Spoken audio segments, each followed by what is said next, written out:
Hi, thanks for being in a new video. Let me tell you what I liked most and least about the HUAWEI Nova 12S after testing it in case you want to buy it. So as always, let me tell you, don't buy the HUAWEI Nova 12S without watching this video.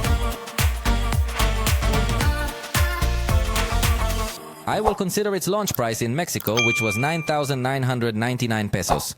On the screen, you see the reference price in dollars just to give you an idea, but remember that the prices here are not the same as over there. Let's start with what I like the most.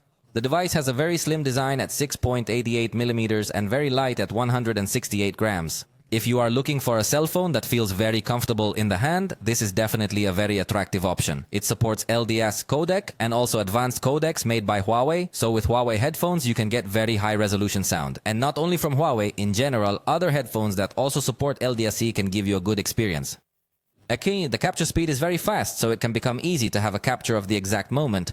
The maximum ISO of your camera is 409,600. This is exaggeratedly high. So if you like to take advantage of the manual mode capabilities, you could get to have a good experience here too. It has a feature called multi-cameras with which you can connect with other Huawei devices to have a wireless multi-camera experience. This is something really unusual to see on a cell phone, so I highlight this option. In addition, the ultra-wide camera has autofocus. This is obviously going to allow you to have better captures in general and also support for macro photography. The front camera is 60 megapixels and allows you to take pictures at different focal lengths. It's a very wide camera, but it can also give you slightly closer shots. That is 17, 19, and 24 millimeters. So really, the pictures with this front camera come out very well, especially when it's daytime. It takes very good portrait pictures, even applying 3x zoom. For nobody is a secret that Huawei takes very good portrait pictures in its high-end, but in this case, it is a surprise that in the mid-range it also gives us a good quality. Although obviously not at the same level as the high-end, but they come out well. It also has the ability to record video in 4K at 30 frames per second with all cameras. Something that not all devices allow, especially in this price range.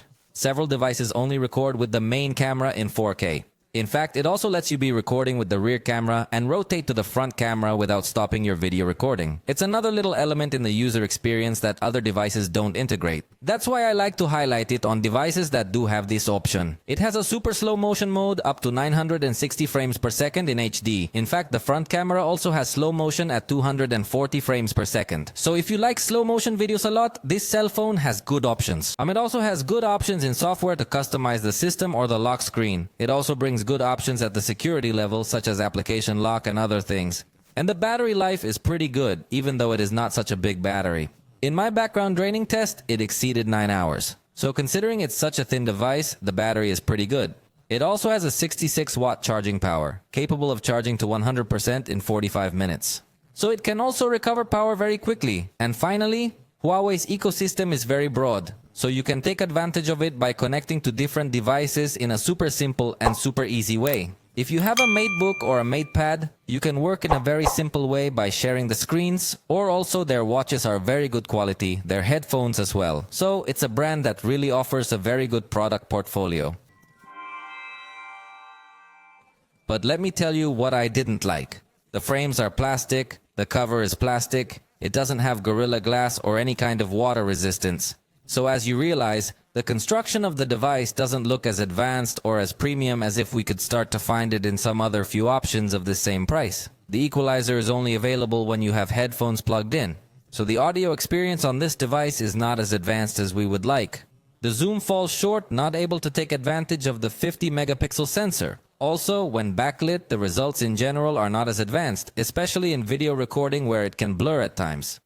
When recording video in 4K, you have a limit of 10 minutes per clip. It's a pretty strange limit that I've honestly only seen on Huawei and Honor. For some reason, they have put that limit, which personally annoys me because if you put the cell phone to record and you do not realize, you might think it is still recording when in fact it has already automatically stopped recording. They don't have Google services officially. Although through microG you can get them installed and the vast majority of them are 100% functional, but I understand that it is an additional process that some people are not willing to do. However, as I tell you, recently I think the Google services issue has been improving quite a bit. It doesn't have an update policy. This does bother because we do not know how it is going to behave over time, if it is going to get old very fast, or if it will receive several updates to give it an extended lifetime. In addition, it has a virtual proximity sensor. You know that these types of sensors can give you some inconsistencies when trying to detect that you have the cell phone near your face, for example in a call or when listening to WhatsApp audios and the like.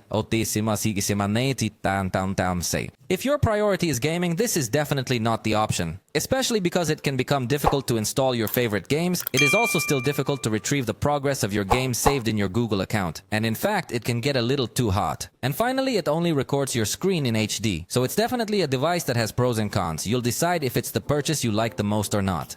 For now, we have come to the end of this video. If you liked it, you know you can indicate it, and see you next time.